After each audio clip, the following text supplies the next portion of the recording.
तो हेलो दोस्तों, नमस्कार। कैसे हैं आप लोग। आपके अपने चैनल पे फिर से आपका एक बार स्वागत है। तो दोस्तों, हर बार आप जैसा कि जानते हैं डेली के डेली जीएस के हम 15 या 20 क्वेश्चन 30 क्वेश्चन करवा रहे हैं आपको। आप कंटिन्यू लगे भी हुए हैं। अगर आप पहली बार इस चैनल पे हैं तो वीडियो को सबसे पहले सब्सक्राइब कर लीजिए और सब्सक्राइब के साथ बेल आइकन को ऑन कर लीजिए, जिससे इसका जो भी नोटिफिकेशन होगा आपको सबसे पहले पहुंच जाएगा। ठीक है। अगर बात करते हैं आज के क्वेश्चन की, अगर बात कर लेते हैं तो जो आज का क्वेश्चन है वो मैं अगर बात कर लूँ तो टोटल आपके 15 मार्क्स हैं। कितने? 15 में से कम आपको 10 सही करना पड़ेगा। ठीक है। अगर आप 10 सही करते हैं तो आपकी पहाड़ी काफ़ी अच्छी चल रही है। ठीक है।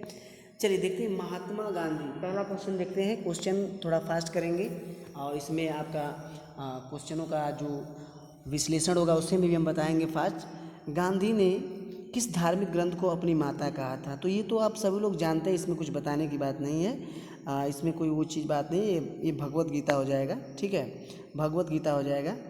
उसके बाद मोहम्मद गोरी ने जयचंद को किस युद्ध में पराजित किया था? तो ये आप लोग आज के बाद जान जाइएगा। 1194। ठीक है। च से 94 होता है, च से ही क्या होता है? चंदावर होता है। तो डेट आप नहीं भूलेंगे। ठीक है, डेट आप नहीं भूलेंगे।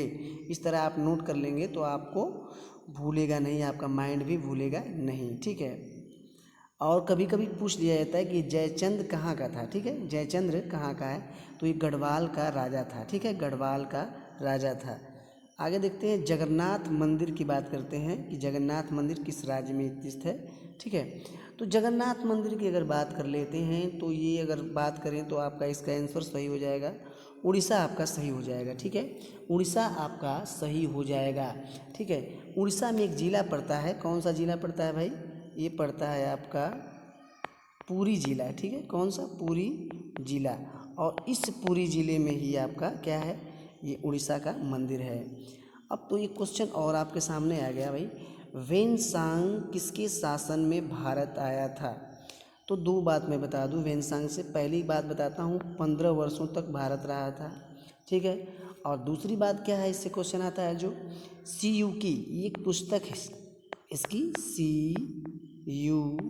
ठीक है, की। ठीक है, ये इसकी पुस्तक है, आप नहीं बोलेंगे, CU की। ठीक है, ये पुस्तक की रचना भी किया था। इस तरह ऑप्शन जो सही हो जाएगा वो हो जाएगा आपका सम्राट हर्ष, भी सही हो जाएगा। भारत का नेपोलियन किसे कहा जाता है? ये तो भाई क्वेश्चन भर भर के आ रहा है, हर जगह आ रहे हैं। ठीक है, तो आपको घबराने की ज़रूरत नहीं है। भारत का नेपोलियन जिसे कहा गया था तो वो किसका पुत्र था भाई? चंद्रगुप्त प्रथम का पुत्र था। ठीक है, चंद्रगुप्त प्रथम का पुत्र था। कौन था भाई चंद्रगुप्त प्रथम का पुत्र? तो आपका था समुद्रगुप्त। ठीक है, समुद्रगुप्त चंद्रगुप्त का पुत्र था। तो इस तरह जो आपका आंसर सही आता है 5वें का, वो हो जाएगा आपका समुद्रगुप्त। ठीक है, समुद्रगुप्त आपका सही हो जाएगा। आगे देख लेते हैं जो क्वेश्चन है 6वें का, सत्यमेव जयते शब्द किस उपनिषद से लिए गए हैं? सत्यमेव जयते किस उपनिषद से लिए गए हैं?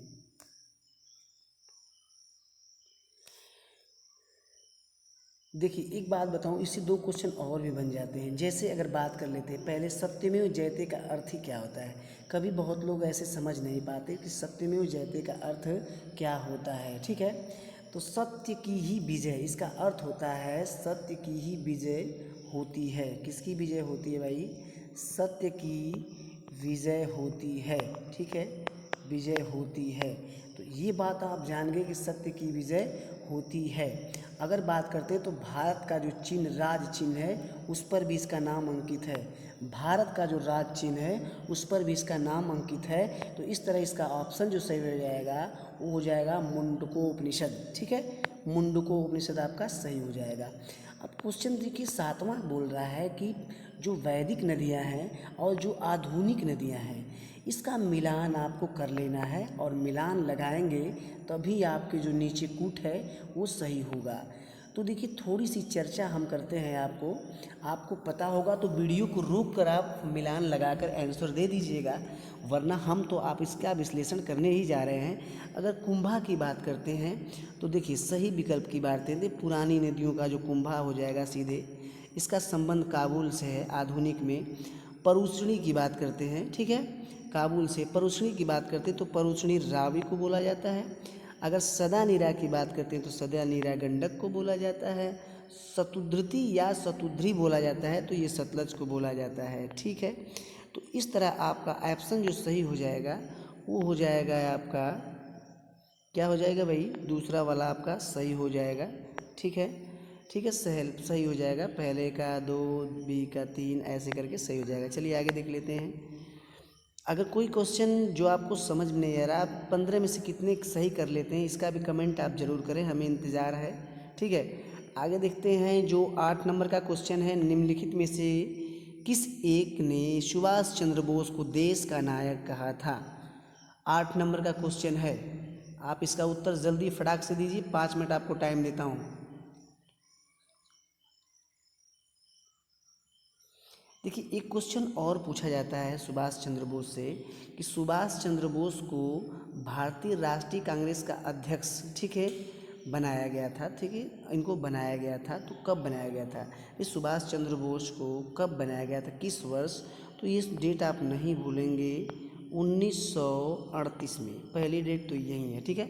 1938 में भारतीय राष्ट्रीय कांग्रेस का अध्यक्ष बनने के बाद इनको अगर उपाधि जो दिया गया था, देशभक्तों की उपाधि देने वाले जो थे वो वाकई में थे तो आपके महात्मा गांधी जी थे, आप कभी भूलेंगे नहीं। कौन थे भाई, महात्मा गांधी, ठीक है। और महात्मा गांधी से भी कई क्वेश्चन आते हैं, जैसे करो मरो का नारा किसने दिया था, तो ये सभी लोग आप जानते हैं। अब क्वेश्चन जो है इसको सुमेलित करना है, ठीक है। अब सुमेलित आपको करना है, 4 ऑप्शन आपको दिए हुए हैं, चारों का सही मिलान क्या होगा। तो पहला तो आप लगा लेंगे, सभी लोग जानते हैं कि गांधी जी थे दांडी मार्च से, लेकिन मैटर फंसेगा इस तीनों में कि जवाहरलाल नेहरू का संबंध किससे है, ठीक है। तो देखिए जवाहरलाल नेहरू का जो संबंध है लाहौर कांग्रेस में पूर्ण स्वराज की मांग से, ठीक है, लाहौर में कांग्रेस से पूर्ण स्वराज की मांग से, तो ये आपका 4 सही हो जाएगा। अब तो आप ऑप्शन खोजेंगे तो भी आपका मिल जाएगा, अगर 2 ऐसे खोज लेते हैं तो आपका मिल जाएगा। अगर खान अब्दुल गफ्फर खां की बात करते हैं, खान अब्दुल गफ्फर खां की बात करते हैं तो इनका जो सही हो जाएगा ये हो जाएगा आपका ये वाला, दूसरा सही हो जाएगा। और बल्लम भाई की बात कर लेते हैं तो वरलोद सत्याग्रह जो है आपका ये तीसरा सही हो जाएगा। तो इस तरह 9th का जो ऑप्शन सही हो जाएगा। आगे नीचे देखते हैं, इधर जो आपके है, ठीक है, इधर जो आपके है 9th का, तो 9th में जो सही हो जाएगा वो हो जाएगा आपका डी, ठीक है, कौन सा हो जाएगा, डी आपका सही हो जाएगा। आइए आगे क्वेश्चन देखते हैं। यहाँ पे क्या करना है आपको, थोड़ा सा क्वेश्चन दिमाग से पढ़िएगा आप लोग। सूची ए से सूची बी के साथ सुमेलित करें और नीचे दिए गए कोणों से सही उत्तर चयन करें, ठीक है। अब आपको सूची मिलाना है, इसी तरह आजकल क्वेश्चन आ रहे हैं साहब, आप लोग पढ़ लेंगे तो आप लोग के लिए बहुत ही अच्छा रहेगा, क्योंकि मैं बार बार यही कहता हूँ कि आप लोग पढ़ेंगे तो आपके हित में ही आपको लाभ मिल सकता है। 10वीं का क्वेश्चन जो है तो किसका किससे मिलान है, तो मैं आपको यहाँ पे विश्लेषण कर ही देता हूँ। अगर बात करते हैं 10वीं की, तो भारत शासन अधिनियम लिखा गया है, भारत शासन अधिनियम, ठीक है। तो मैं अगर इसमें बात कर लेता हूँ आपको, इसका मिलान की अगर बात करते हैं तो थोड़ा सा कलर लेते हैं और उसके बाद मैं बात करूं भारत शासन अधिनियम, ठीक है, भारत शासन अधिनियम, तो इसका संबंध किससे है भाई, ये पहला से ही सही है, क्या आ जाएगा, पहला ही होगा। क्रिप्स प्रस्ताव का किससे संबंध है भाई, क्रिप्स प्रस्ताव का, तो ये यहाँ से अब घूम रहा है मैटर, ठीक है। क्रिप्स प्रस्ताव जो 1942 में है, ठीक है, 1942 में है। उसके बाद अगस्त प्रस्ताव की बात करें तो अगस्त प्रस्ताव जो है आपका 40 में है, ठीक है, किस में है, 40 में, 1940 में।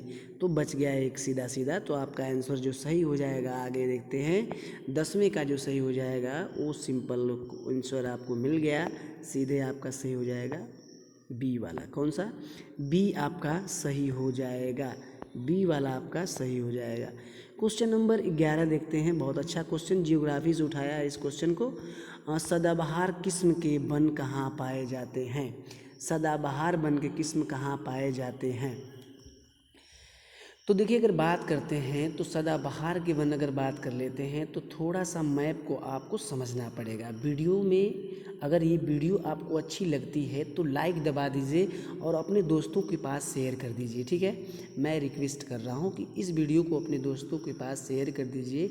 अगर आप पहली बार चैनल पे हैं तो वीडियो को सब्सक्राइब कर लीजिए और लाइक करिए, साथ में बेल आइकन को ऑन कर लीजिए, ठीक है। 13 की बात कर लेते, 11 की बात करते हैं। तो 11 में आंसर क्या सही हो जाएगा? आंसर तो 11 में जो आंसर सही हो जाएगा वो हो जाएगा आपका, ठीक है, डी वाला, ठीक है, भूमध्य रेखीय क्षेत्र, ठीक है। 11 में आपका जो सही हो जाएगा डी सही हो जाएगा, भूमध्य रेखीय क्षेत्र। अगर हम थोड़ी सी बात कर लेते हैं मैप में, आपको समझाने की कोशिश करते हैं कैसे ये सही हो सकता है, कैसे ये सही हो सकता है, ठीक है। तो जैसा कि आप जानते हैं यहाँ पे 3 रेखाओं का विभाजन जो 0 डिग्री देशांतर पे विषुवत रेखा है, ये कर्क रेखा है और ये मकर रेखा है, ठीक है। अगर हमारा देश भारत है तो किस पे भाई? ये आपका सीधे सीधे है इस पे, किस पे? कर्क रेखा पे। तो आप जानते हैं कि जो भूमध्य रेखीय क्षेत्र है, ठीक है, ये भूमध्य रेखीय क्षेत्र है, इसी को उष्णकटिबंधीय सदाबहार वन के भी नाम से जाना जाता है और इसी में ज़्यादा से ज़्यादा सदाबहार वन पाए जाते हैं, ठीक। तो आप इतना जानिए। देखिए, कुछ लोग क्या किए होंगे, भूमध्य सागरीय क्षेत्र बोले होंगे, ठीक है। तो ये आपका क्वेश्चन गलत हो जाएगा, इसे आप नहीं लगाएंगे, भूमध्य रेखीय क्षेत्र लगाएंगे तो आपका सही हो जाएगा। इस तरह ऑप्शन जो आपका डी वाला सही हो जाएगा। आगे देखते हैं क्वेश्चन नंबर 12 जो है, हिमालयी पर्वत श्रृंखला किसका उदाहरण है, ठीक है। हिमालयी पर्वत श्रृंखला किसका उदाहरण है? ज्वालामुखी, अवशिष्ट, वलांक, वलित, ठीक है। तो 12 जो आपके स्क्रीन पर है, थोड़ी सी इसकी मैं चर्चा अगर कर देता हूँ, थोड़ी सी चर्चा कर देता हूँ क्योंकि बहुत ही ज़रूरी है। क्योंकि पहले जो हिमालयी पर्वत है, यहाँ पे आप लोग जानते हैं कि पहले टेथित सागर था, ठीक है, यहाँ पे कोई पर्वत नहीं था, टेथित सागर था।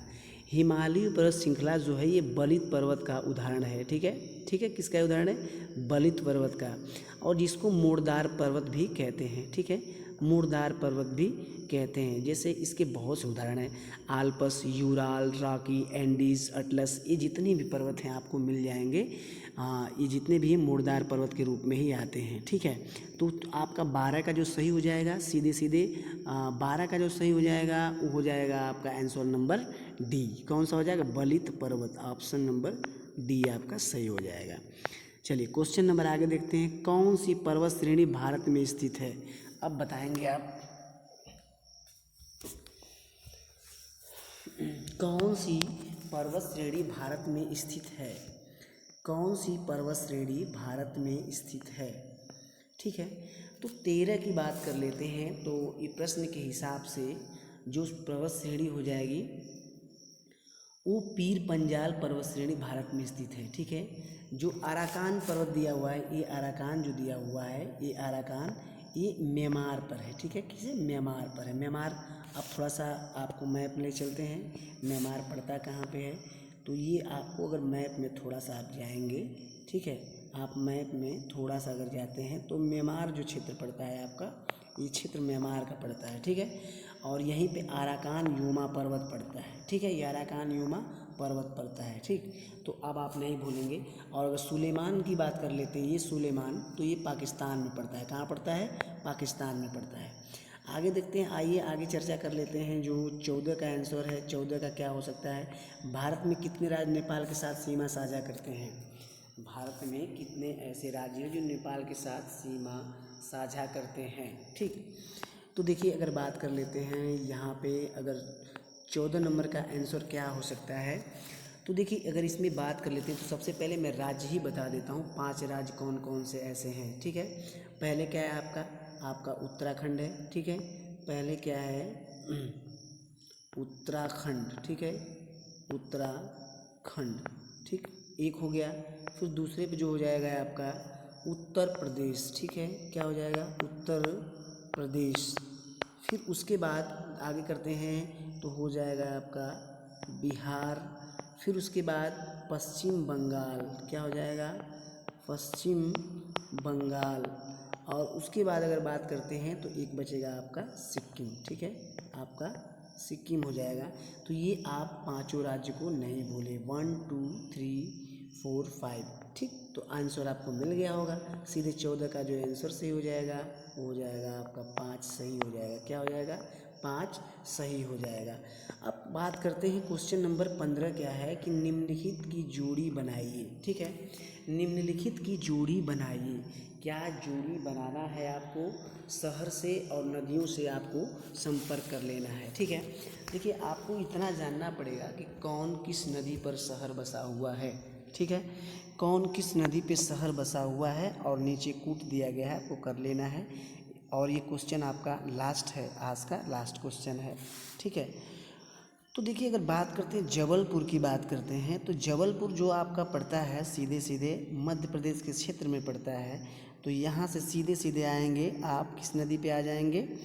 ये नर्मदा नदी पे आ जाएंगे, ठीक है। नर्मदा नदी जो जिसकी लंबाई है आपकी 1312, कितनी है?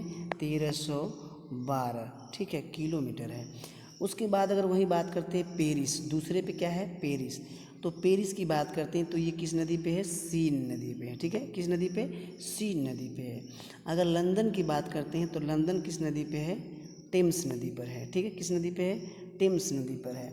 और लाहौर की बात करते हैं तो लाहौर सीधे किस जाएगा? रावी नदी पर जाएगा।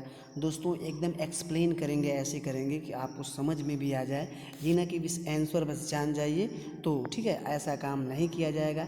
तो इस तरह 15 का आंसर जो खुल के आपके सामने आ चुका है और आप समझ भी गए होंगे। हाँ, स्क्रीनशॉट भी ले लीजिए, जो क्वेश्चन आपको समझ में नहीं आता है उसकी स्क्रीनशॉट आप ले सकते हैं। तो 15 का जो सही हो जाएगा वो क्वेश्चन आपका सही हो जाएगा पहला वाला, ठीक है। कौन सा हो जाएगा भाई? पहला वाला आपका सही हो जाएगा, आप भूलेंगे नहीं। कौन सही होगा? पहला वाला आपका सही हो जाएगा। तो दोस्तों आज की वीडियो यही थी। वीडियो कैसी लगती है कमेंट ज़रूर करें। आप कितना सही किए हैं ये हमारे लिए बहुत ही ज़रूरी है। आप जितने अच्छे करते हैं उसके हिसाब से मैं क्वेश्चन बनाऊंगा। और मैं जीके के डेली मैं जीके के पोर्शन बनाना शुरू कर दिया हूँ, ठीक है। डेली के डेली जीके का पोर्शन बनाना शुरू कर दिया हूँ, क्योंकि मैं चाहता हूँ कि साथ में आपका भी जीके ऐसा बने ताकि परीक्षाओं में जाके आप ब्रांड एम्बेसडर बने, जीके के ब्रांड एम्बेसडर बने, ठीक। तो वीडियो को लाइक सब्सक्राइब शेयर कर लीजिए। फिर अगली वीडियो में कल मिलेंगे, तब तक के लिए आपसे धन्यवाद, थैंक यू।